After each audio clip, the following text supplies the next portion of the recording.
तो नमस्कार, मैं अंकित शर्मा आज फिर लेकर के आया हूँ आपके साथ निफ्टी का एनालिसिस। आज 15 फरवरी है और मार्केट ने तो बहुत ही अच्छा परफॉर्मेंस दिखाया अपसाइड के लिए, जिसमें प्राइवेट बैंक्स और पीएसयू बैंक्स ने सबसे ज़्यादा परफॉर्मेंस दिखाया।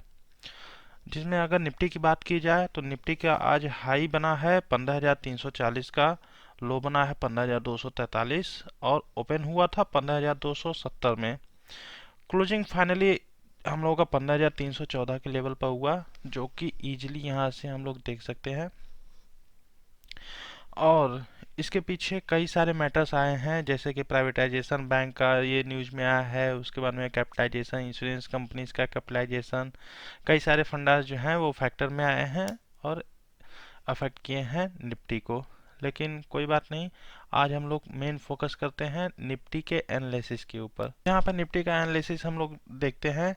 निफ्टी का इस समय अगर रेंज हम लोग देखते हैं तो एक रेंज जो है हाई में 15,550 के लेवल में अगर देखा जाए, जो कि यहाँ पर 60 के लेवल में आ रहा है। अगर इसको क्लिक कर दिया जाए तो 15,520 का एक लेवल हो गया है।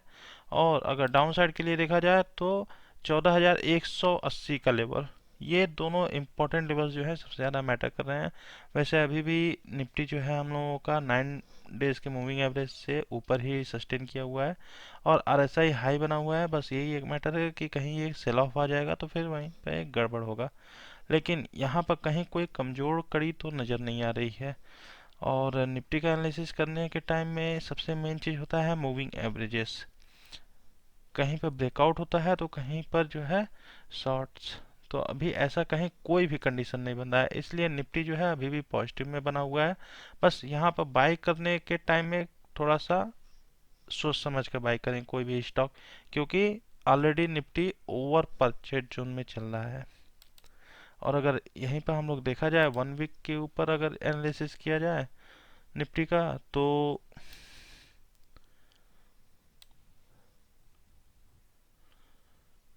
निफ्टी ऑलमोस्ट अपने टारगेट के पास में ही है।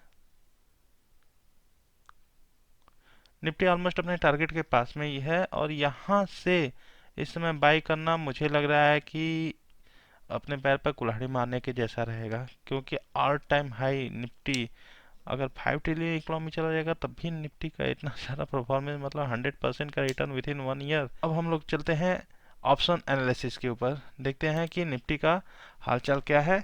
और यहाँ पर दोस्तों ओपन हो गया हम लोगों का एनएससी के वेबसाइट पर।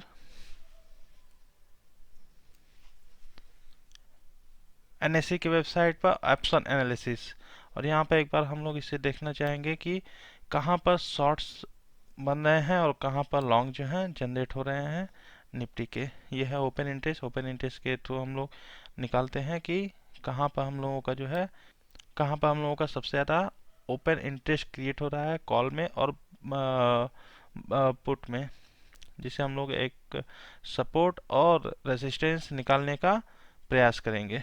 तो सबसे पहले अगर हम लोग देखते हैं पुट साइड से, तो पुट साइड में अगर देखा जाए तो एक लेवल सबसे बड़ा स्ट्रांग हम लोगों को नज़र आता है 15,200 के लेवल। मतलब कि 15,200 के लेवल में लोग पुट को राइट करके बैठे हुए हैं कि 15,200 लोग के लेवल को मार्केट नहीं तोड़ेगा।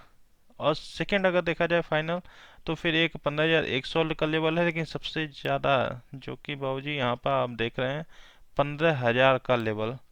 तो 15,000 के लेवल पर मार्केट में लोग तोड़ते हुए तो नहीं दिख रहे हैं, इसलिए यहाँ पर सबसे ज़्यादा जो है पुट में राइटिंग्स हुए हैं, जो कि ओपन इंटरेस्ट क्रिएट हुआ है। तो यहाँ पर सबसे ज़्यादा जो है ये इंपॉर्टेंट चीज़ है। सेकेंड नंबर, अगर कॉल का एनालिसिस करते हैं तो कॉल में सबसे ज़्यादा राइटर्स कहाँ पर हैं बने हुए, तो एक होता है नियर बाय में 15,400 का लेवल। 15,400 के लेवल पर लोग थोड़े से हैं, और यहाँ पर वैसे 15,300 के लेवल पर भी अभी भी लोग बने हुए हैं कि 15,300 के लेवल से ऊपर नहीं जाएगा, क्योंकि पहले 15,350 का रेजिस्टेंस आ रहा था, लेकिन मुझे ऐसा लग रहा है कि 15,350 के रेजिस्टेंस को धराशायी कर देगा। और सेकंड नंबर, अगर यहाँ से 15,300 के लेवल पर अभी भी लोग बने हुए हैं प्लस, हाँ, तो 15,300 के लेवल जो है अभी भी लोग देख रहे हैं कि 15,300 के लेवल मार्केट नहीं तोड़ेगा ऊपर जाने के लिए। 15,314 का क्लोजिंग है, ये चीज़ आपको ध्यान रखना है। और सेकंड नंबर अगर यहाँ से देखा जाए तो यहाँ पर ऑप्शन जो है ओपन इंटरेस्ट बिल्डअप हुआ है, मतलब कि ये जो है अनवाइंडिंग नहीं हुआ है, बिल्डअप हुआ है। और यहाँ पर लोग अभी भी कॉल राइटर्स जो हैं वो लोग मान कर चल रहे हैं कि इससे मार्केट ऊपर नहीं है। उसके ऊपर अगर देखा जाए हम लोगों का, तो ये लेवल आता है 15,500 का, मतलब 15,500 के ऊपर लोग पूरा फुल श्योर हैं राइटर्स की ये एक्सपायरी में 15,500 के लेवल के ऊपर मार्केट सस्टेन नहीं करेगा, जो कि हम लोग एक चीज़ देख सकते हैं यहाँ पर। तो ऑप्शन एनालिसिस यहाँ पर हम लोगों का पूरा होता है।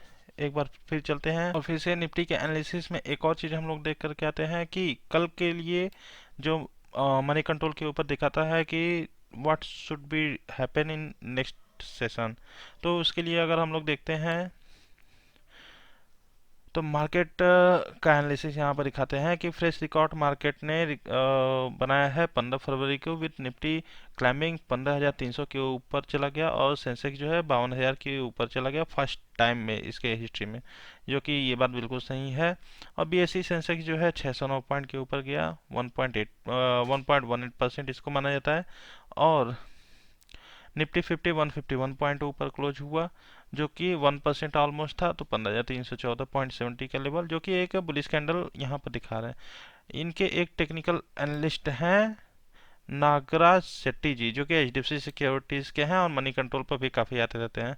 तो उनका इंडिकेशन है कि 15,255 के ऊपर मार्केट जो है वो बुलिश कैंडल में रहेगा। और मानना है कि माइनर बेरिश इम्प्लीमेशन क्रिएट हुआ था डोजी के कारण और वो अभी जो है ख़त्म हो गया।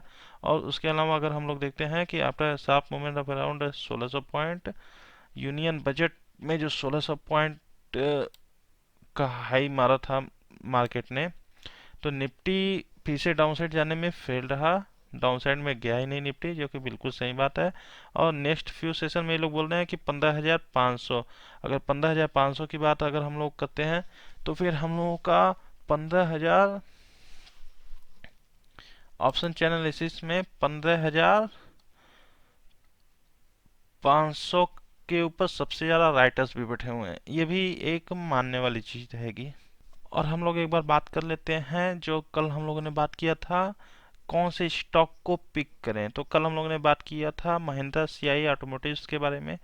आज मार्केट ओपन होने के बाद में Mahindra automotive CI limited, Mahindra CI automotive ने 171 का ओपन दिया और 171 इसका ओपनिंग, उसके बाद ने इसने रिकॉर्ड हाई टच करके 201 रुपया 21%, सॉरी 20% के रिटर्न पर इसने अपना क्लोजिंग भी दिया हुआ है, जो कि एक काफ़ी अच्छा सक्सेस हम लोगों का पेपर ट्रेड रहा। कल मैंने कंफर्म कराया था कि इस स्टॉक को नोट कर लें, जो कि काफ़ी अच्छा जो है परफॉर्मेंस किया है। हाँ, तो हम लोग नेक्स्ट टॉपिक पे आते हैं कि इस वीक में सबसे ज़्यादा कौन सा न्यूज़ जो है वो इम्पैक्ट कर सकता है मार्केट के ऊपर। तो इसमें हम लोग देखते हैं कि शॉर्टलिस्ट किया हुआ है 4 पोटेंशियल बैंक्स को जिनको प्राइवेटाइज कर सकते हैं। मैं कह रहा हूँ प्राइवेटाइज कर सकते हैं, करेंगे ना करेंगे वो भविष्य की बात होती है, क्योंकि इसके अंदर कई सारी प्रक्रियाएं होती हैं जो गवर्नमेंट को इम्प्लीमेंट करना होगा और कई सारी चीज़ें होती हैं जो उनको देखना भी होगा। तो इसमें सबसे पहला नाम आ रहा है bank of Maharashtra, second number bank of India, third number Indian overseas bank and lastly जो है सेंट्रल बैंक ऑफ इंडिया। और ये सारी चीज़ें जो है वो हम लोग देख रहे हैं हिंदुस्तान टाइम्स के ऑफिशियल वेबसाइट के ऊपर। इन 4 बैंकों के ऊपर जो है न्यूज आ रहा है कि फाइनेंशियल ईयर 2022 स्टार्ट, मतलब कि 1 अप्रैल से ही, ज़्यादा दिन नहीं बचा हुआ है, मतलब 1 अप्रैल से ही गवर्नमेंट जो है इसको प्राइवेटाइज करने के लिए अपना कदम बढ़ा सकती है। इसके अंदर अगर एक प्रकार से देखा जाए तो सबसे ज़्यादा इम्पैक्ट जो है किसके अंदर आना चाहिए, तो एक बार हम लोग इनके साइज के ऊपर ध्यान देते हैं। तो सबसे पहला बैंक ऑफ इंडिया है जो वर्कफोर्स ऑफ 50,000 लोगों के साथ में इसका एम्प्लॉयज़ हैं। सेंट्रल बैंक ऑफ इंडिया के बारे में अगर देखते हैं तो फिर 33,000 स्टाफ के साथ में रहता है। और उसके अलावा जो है इंडियन ओवरसीज बैंक को देखते हैं तो फिर 26,000। और बैंक ऑफ महाराष्ट्र को देखते हैं तो भी इसके अंदर ही सबसे कम जो है 13,000 एम्प्लॉयज़ हैं। तो 13,000 एम्प्लॉयज़ मतलब इन सब में से सबसे कम जो है महाराष्ट्र, बैंक ऑफ महाराष्ट्र के साथ में है एम्प्लॉय हैं। तो इनको करना जो है सबसे ज़्यादा इजी जो है गवर्नमेंट के साथ में लगेगा, तो इसको कर सकती है।